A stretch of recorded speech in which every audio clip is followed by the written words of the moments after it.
Професор беше избоден до смрт во Калифорнискиот универзитетски кампус, потврди од противпожарната служба на Лос Анџелес, кои одговориле на пријавениот случај и на самото место ја пронашле жртвата на возраст од 25 години. Според полицијата на Лос Анџелес, осомниченото лице уапсено.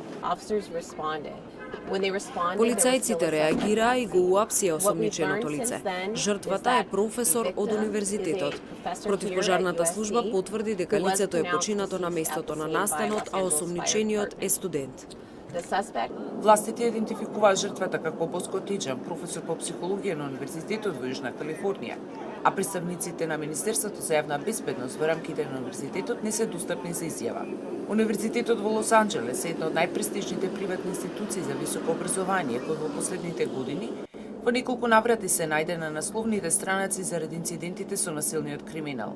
Според полициските служби, безбедноста во кампусот е зајакната по убиствата во 2012 година, кога двајца последипломски студенти од Кина беа убиени додека седеле во паркиран автомобил во близина на кампусот после обидот за грабеж.